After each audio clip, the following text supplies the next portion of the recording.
그래서 오늘부터 라디오를 진행해 보려고 하는 저는 혜디입니다. 어떻게 첫 시작을 해야 할까 고민이 많았는데 그냥 해보자.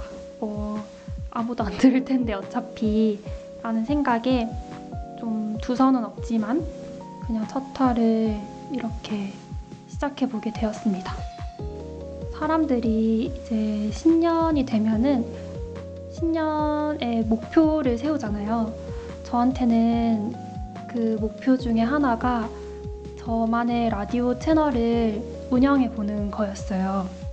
사실은 이 목표가 올해뿐만이 아니라 작년부터 계속 생각을 하고 있었던 건데 실천을 드디어 올해가 되어서야 올해 2월이 되어서야 하게 되었습니다.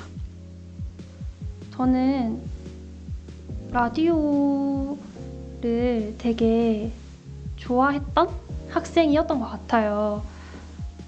사람들이 대부분 어렸을 때 기억이나 어렸을 때 느꼈던 감정 또는 보냈던 시간들이 되게 마음에 오래 남잖아요. 저는 초등학생 때 그리고 또 초중고 다 학창시절에 되게 라디오를 많이 들었었는데 그때 라디오를 들었을 때의 그 마음과 시간들이 너무 좋았어서 지금은 별로 라디오를 많이 안 듣는데 라디오라는 매체를 되게 여전히 좋아하고 있고 좋은 기억이 남아있고 나도 언젠가는 라디오를 진행해보고 싶다라는 마음도 여전히 크게 있기 때문에 그냥 한번 도전해보게 되었습니다. 근데 사실 이렇게 라디오를 진행하시는 분들을 보면 연예인 분들이나 또는 아나운서 분들 이렇게 방송 계통에 근무하시는 분들께서 진행하시는 경우가 대다수인데 저는 그렇지 않고 또 앞으로를 봤을 때도 그렇지 않을 것 같다라는 생각이 들어가지고 갑자기 어느 순간에는 뭔가 내가 항상 나도 언젠가는 한번 라디오 DJ 해봐야지 라고 생각은 하고 있지만 내심 속으로는 근데 뭐 영원히 못하겠다 라는 생각을 하고 있었던 것 같아요. 그래서 그래 영영 못할 것 같다 라는 어떤 좀 마음속에 포기를 하고 있다가 그래 어차피 근데 그냥 아무도 잘 많이 안 들을 텐데 그냥 내가 한번 채널을 만들어서 라디오를 그냥 엉성하지만 해보면 안 되나? 그러면 내 마음속에 있는 좀 미련이나 아쉬움 같은 건 좀 털어낼 수 있지 않을까? 그리고 내가 이렇게 노력을 해서 꾸준히 하면 그게 나한테 좀 기쁨과 만족감으로 남지 않을까? 라는 생각에 라디오를 직접 해보자 라는 마음으로 이어졌습니다. 근데 저는 되게 일을 잘하고 싶어 하면서 엄청 게으르기 때문에 게으른 완벽주의자라고도 하죠. 근데 또 완벽하게 하지도 못해요. 그래서 이 라디오를 진행함에 있어서 내가 만약에 라디오를 한 거 했을 때 뭐라고 말하지? 첫 때는 또 뭐 어떻게 하지? 그 라디오 처음 시작할 때 오프닝 곡도 있어야 될 텐데 그런 건 어디서 찾지? 그런 것들을 뭐 찾아보지도 않으면서 머릿속으로만 계속 생각을 또 하다 보니까 이게 또 부담으로 작용을 해서 또 나도 모르게 시작을 미루게 되는 날들이 길어졌습니다. 하지만 좀 누추하더라도 그냥 해보자. 정말로 이제 계속 미루다가는 진짜 뭐 아무것도 안 하겠다. 그리고 마음속엔 계속 아쉬움만 쌓이고 그냥 해보고 뭐 별거 없지만 해보고 미련이라도 털어내자 라는 생각으로 이렇게 두서없이 제가 무슨 말을 하고 있는지도 지금 제대로 정선이 되지 않았지만 라디오를 시작해보게 되었습니다. 사실 이게 저한테는 되게 떨리는 일이지만 한 이 제 라디오를 정말 5분이라도 들어주실까요? 하지만 고민이 길었습니다. 잘하고 싶고 그래도 저한테는 나름의 도전이기 때문에 더 좀 크게 느껴졌던 것 같아요. 여러분은 라디오를 좋아하시나요? 저는 라디오를 제가 생각하는 라디오의 장점은 들으면서 나의 일상을 지속해 나갈 수 있다는 거, 뭔가를 들으면서 나의 일상과 함께 할 수 있다는 것인 것 같아요. 라디오를 주로 저는 학생 때 학원 가는 학원 봉고차 안에서나 또는 야자 시간에 많이 들었었거든요.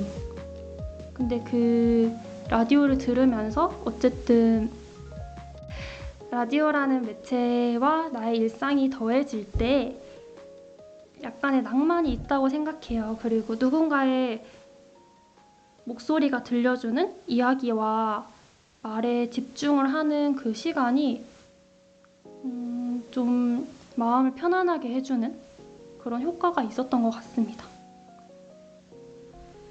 그래서 저는 라디오를 좋아했던 것 같아요.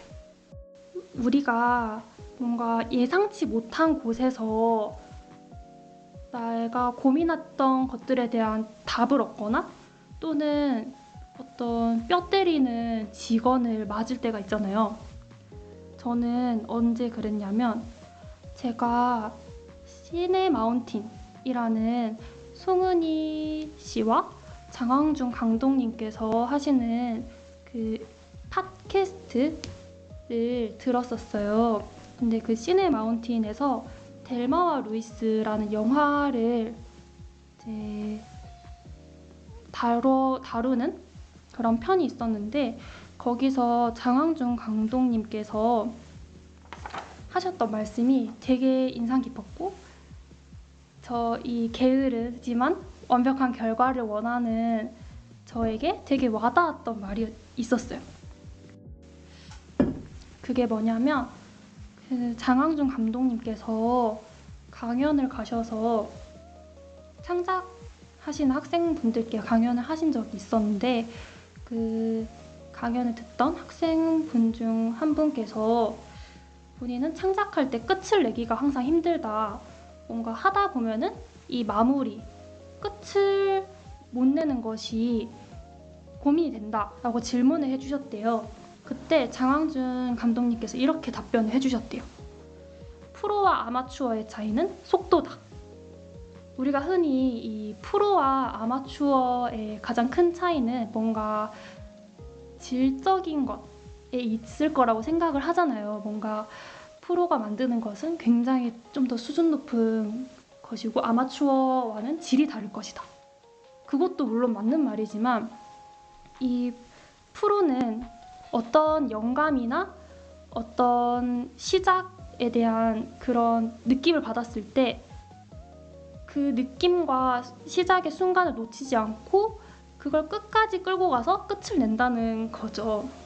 그래서 또 오래된 생각은 망설이는 순간에 낡아버리기 때문에 우리가 무슨 생각이 들거나 어떤 일을 시작하고 싶은 마음이 들면 퇴로가 없는 사람처럼 열심히 달려서 끝을 내야 한다라고 말씀해 주셨어요. 그 팟캐스트를 들으면서 진짜 맞는 말이다. 그리고 내가 진짜 뭔가 나한테는 내가 만약에 5라는 실력이 없는데 난 지금 1밖에 실력이 없는데 나는 내 욕심상으로는 뭔가 5의 실력으로 꾸준히 뻥뻥뻥 해가지고 완결을 짓고 싶기 때문에 아예 시작조차 못하고 있는 것 같은 거예요. 그래서 그냥 나의 이 실력 없음 나의 이 초보다움을 인정하고 그냥 좀 엉성하고 누추하지만 그냥 시작해서 어쨌든 끝을 내보자. 로또를 안 사면서 로또가 당첨되길 기다리는 거는 그건 이제 또 모순이잖아요. 굉장한. 그래, 내가 이제 그냥 해보자. 그런 마음이 들었던 것 같습니다. 네, 오늘의 첫 라디오. 정말 이 망설이고 혼자서 머릿속에 생각한 시간에 비해서 중언부언, 정말 무슨 말을 하는지 모르는 횡설수설의 라디오 녹음이었던 것 같은데요. 제가 지금 이걸 집에서 혼자 노트북을 켜놓고 녹음을 하고 있는데 이걸 어쨌든 다시 편집을 하면서 조금 잘라내긴 하겠지만 과연 쓸 말들이 많을까 고민은 좀 됩니다. 이 라디오 채널을 이 첫 라디오 영상을 올리는 거는 여러분 혹시 그 동물의 숲이라는 게임에서 유리병 편지 아시나요? 제가 한 2009년인가요? 그쯤에 닌텐도 DS라고 요즘에 딱 이렇게 게임기처럼 있는 닌텐도 말고 전자사전처럼 이렇게 펼쳐서 조그만 화면 이렇게 위아래 2개 있는 그 닌텐도 DS로 동물의 숲이란 게임을 했었는데 거기서 유리병 편지라는 걸 보낼 수 있었어요. 그게 뭐냐면 이제 편지를 써가지고 게임 속 마을에 있는 그냥 바닷가에 편지를 띄울 수 있는 거예요. 그러면 이제 그 편지를 뭐 다른 동물의 숲을 하시는 내가 모르는 유저분께서 받을 수도 있는 거죠. 뭐 못 받을 수도 있고요. 그런 마음으로 뭔가 유리병 편지를 띄우는 마음으로 이 첫 영상을 띄우는 것 같아요. 이 영상이 뭔가 돌고 돈다기보다는 어떻게 흘러가서 유리병 편지처럼 해변가를 걷고 있는 누군가한테 또 읽혀질 수도 있겠죠. 그러면 또 이 편지가 또 나름의 의미를 갖지 않을까 하는 생각이 들었습니다. 어쨌든 라디오를 해보고 싶다. 나도 뭔가 목소리로 이야기를 전하고 싶다라는 생각과 그때의 마음은 되게 좋은 마음들이었어요. 그래서 제가 먹었던 그 마음과 뭔가 기운이 식어버리기 전에 오늘이라도 이렇게 라디오 영상을 남겨보고 싶었습니다. 혹시나 들어주시는 분들이 있었다면 들어주셔서 감사하고요. 올해는 너무 망설이지 말고 생각한 것들을 한번 그냥 해보자, 너무 잘하려고 하지 말고 라고 결심한 해이기 때문에 2번째 라디오도 얼른 돌아올 수 있도록 해보겠습니다. 들어주셔서 감사합니다.